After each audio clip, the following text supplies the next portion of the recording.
what I do. But you didn't normally. have to go live yet. Now there we go. We are live. Hi everybody. It's the live at 5:30.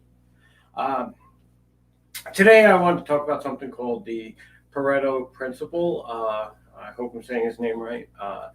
Also known as the 80-20 rule. There's a lot of people who wrote books about this stuff. The basic premise of the 80-20 rule is uh, 80% of your effort equals about 20% of your output, um, and vice versa. 20% of your output is about 80% of 20% of your effort results in about 80% of your output. Um, now, how we look at that when we come to our own businesses, our private enterprises, our entrepreneurships, is we really have to look at the cost of business and how we can effectively use the least amount of money for the maximum amount of return. Um, this involves using a lot of free resources, or inexpensive resources, or trial resources. Uh, Perfect example, co-schedule. I'm still on the trial. I end the trial, I think, next week. So, um, I'm going to continue using co-schedule because it's a great tool.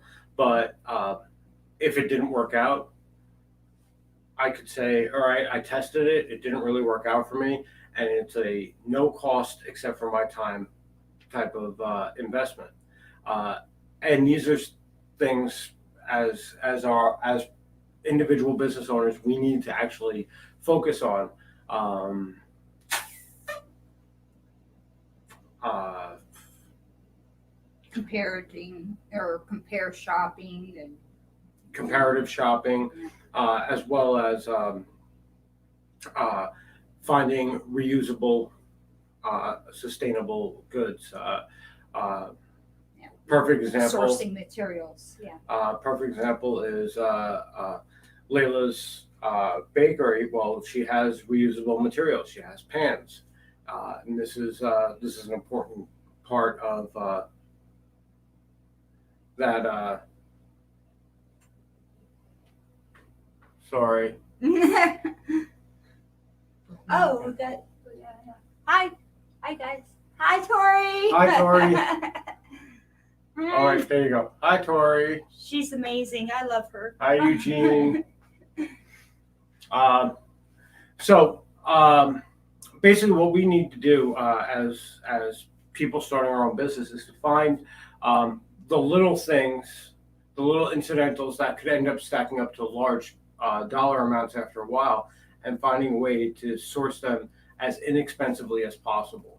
Um, a lot of the things that make or break our success really fall in that 20% of what we spend our resources on, our time on, and the fact that we let those things fumble because it's such a small part of what goes on, but yet it's such a large part of the success.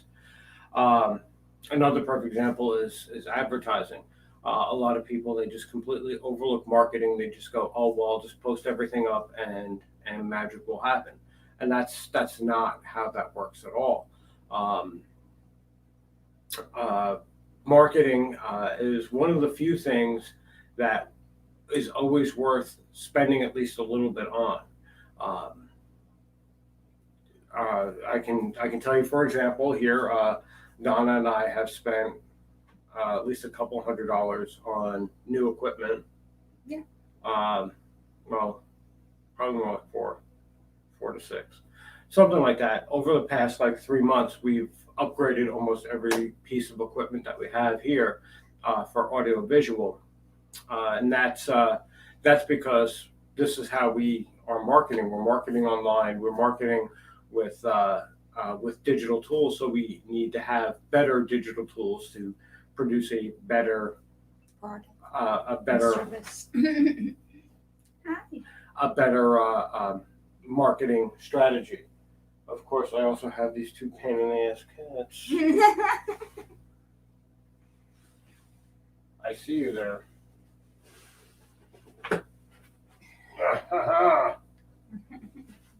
Come here, Chubb.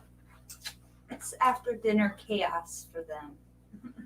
Pretty nap chaos for them. Yes, that is well. So, as far as the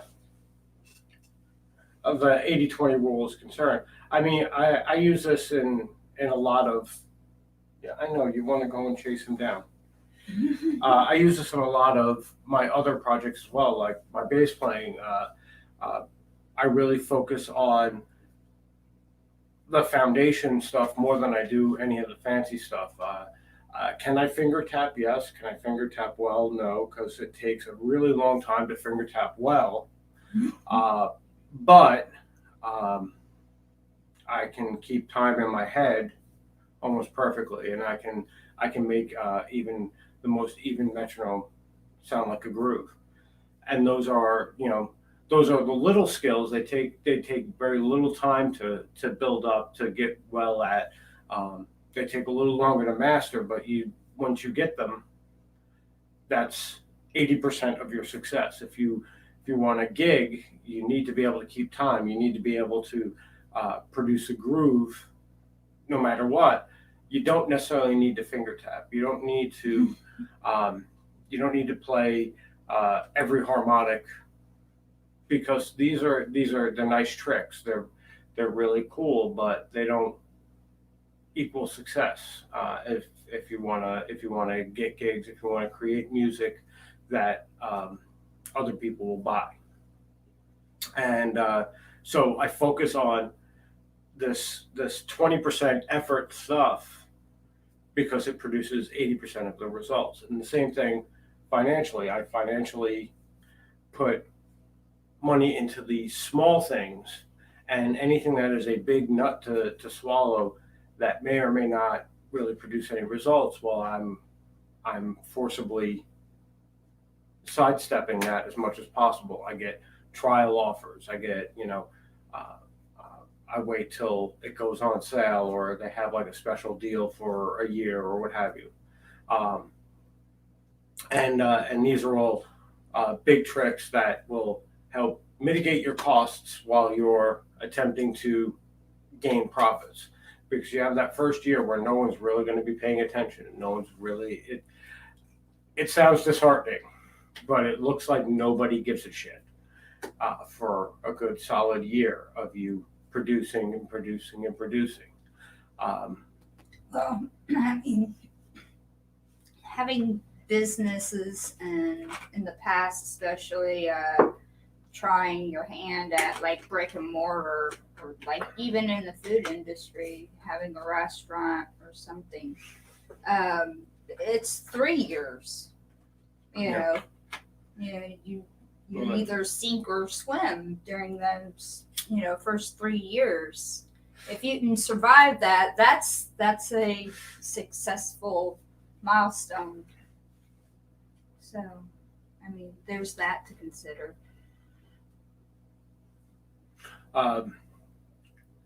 Well, with when it comes to like a market type scenario, a digital market type scenario where you don't have a brick and mortar store, the overhead is drastically less. Yeah. I mean, the fact this is very true. The opportunity for success is much higher because you don't have a brick and mortar building to pay for. You usually don't have employees.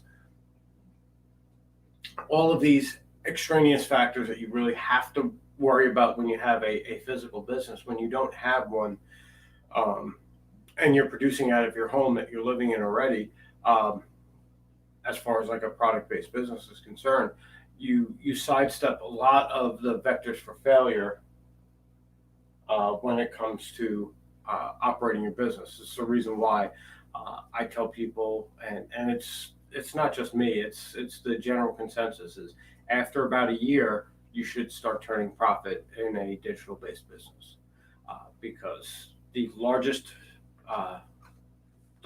nut to swallow when it comes to uh, brick and mortar business is the brick and mortar part of it, and all of the what do I want to say?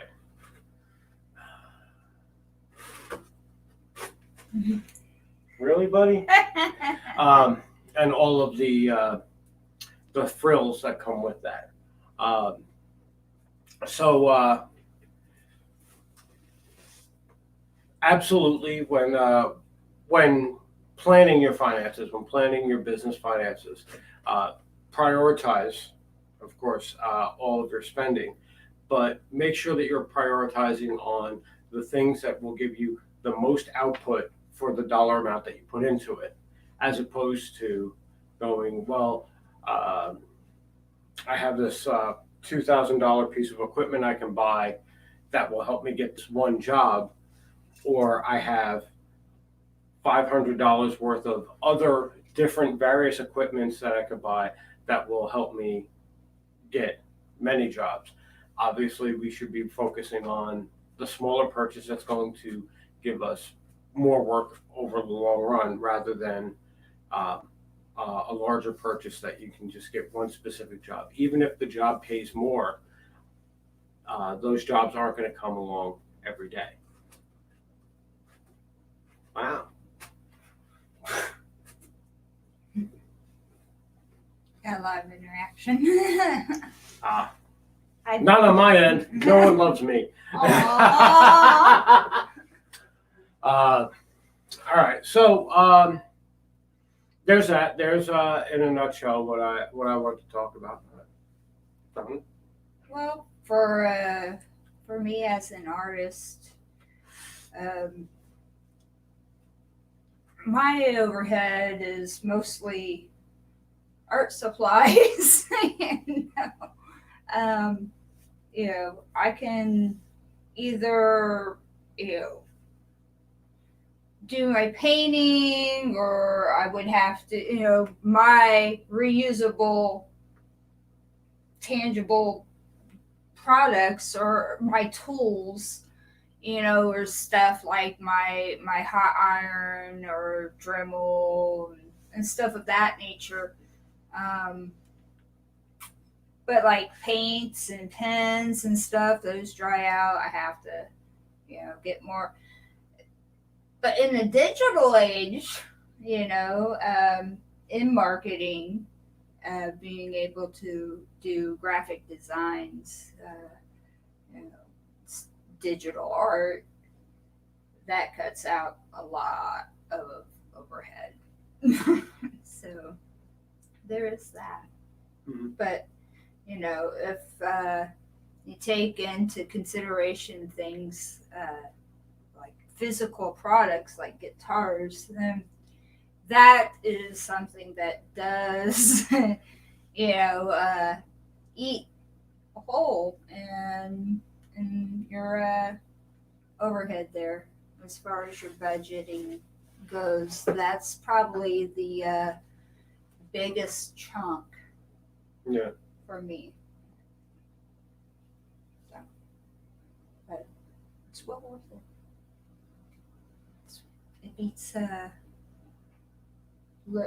working under the threat of possible loss of employment. So it beats working in an age where apparently the government can just shut down your job. So there's that, right? It's what are you willing to invest in yourself? How much are you willing to invest in yourself?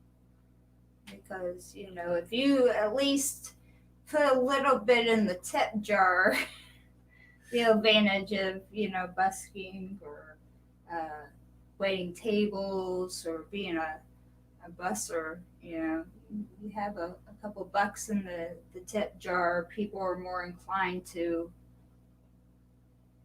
fund or support or tip or they see that you got a product, you have a service, you're providing something, and there's that. Mm-hmm. So, what are you willing